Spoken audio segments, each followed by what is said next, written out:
Sheshe, thank you. Mr. President, distinguished members of the Security Council, thank you for the opportunity to brief you again on the implementation of Security Council Resolution 2118 on the elimination of the chemical weapons program of the Syrian Arab Republic. The Office for Disarmament Affairs has been in regular contact with the Organization for the Prohibition of Chemical Weapons, or OPCW, on this matter.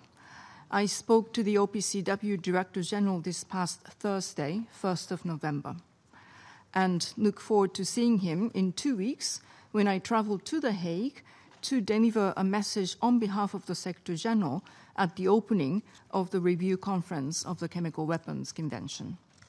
Mr. President, in the last month, there have been some new developments related to this file. In other areas, there have been little change. Efforts to clarify the outstanding issues regarding the initial declaration of the Syrian Arab Republic remain, as previously informed. Following the OPCW's analysis of the information provided to it by Syria on 10th of July, the Director General wrote a letter to the Syrian Deputy Foreign Minister dated 28 September. The letter reiterated the need to resolve the outstanding issues and invited Syria to continue working to clarify the remaining gaps, inconsistencies, and discrepancies. This message has been, underlined at the working level meetings that have taken place between the OPCW and the Syrian National Authority. In this context, I welcome the Director General's news that the inspections at the Bazar and Jamraya facilities are now underway. The conduct of these two inspections, in accordance with the decision by the OPCW Executive Council at its 83rd session, which required the OPCW to carry out 2 yearly inspections of these sites. Mr. President, with regard to the OPCW's fact-finding mission, FFM, in Syria, and its work in relation to the alleged use of chemical weapons in Douma, the Director General informed me that the FFM is close to drawing its conclusions and will be issuing the report in due course. As you do, I look forward to receiving the final report on this incident. The FFM is also investigating 5 additional reported incidents brought to the attention of the Director General by the National Authority of the Syrian Arab Republic.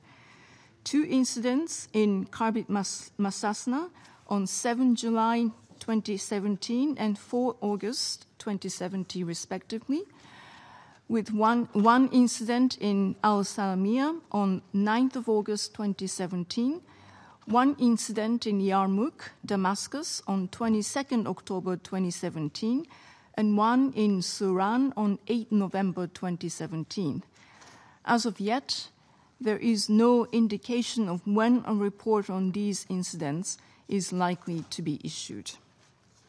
Mr. President, at its 4th special session last month, the Conference of State Parties to the Chemical Weapons Convention, inter alia, decided that the OPCW Secretariat shall put in place arrangements to identify the perpetrators of the use of chemical weapons in the Syrian Arab Republic in those instances in which the OPCW fact-finding mission in Syria determines or has determined that use or likely use occurred, as well as cases for which the OPCW United Nations Joint Investigative Mechanism has not issued a report. The Director General has now provided 2 progress reports in this regard to the Executive Council and to the Secretary General.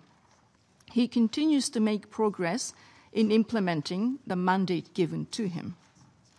Mr. President, distinguished members of the Council, although 5 years have now passed since the adoption of Resolution 2018, there is still work to be done before the resolution can be considered to have been fully implemented. Moreover, so long as the use of chemical weapons is ongoing or the threat of their use lingers, we must retain our focus on this issue and not allow ourselves to become inured to it.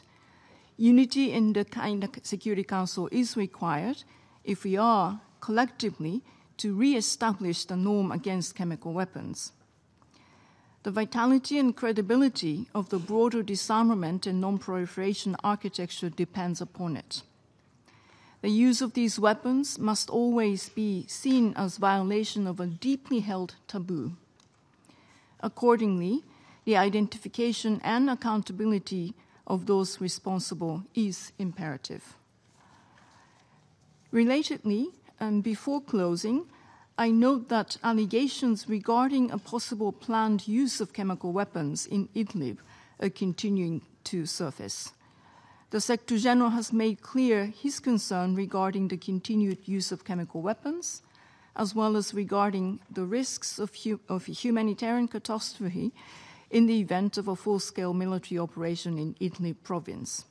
He has called upon all parties to exercise restraint. Allow me to underscore once again the vital importance of upholding humanitarian principles and the Chemical Weapons Convention in Syria. I thank you very much for your attention.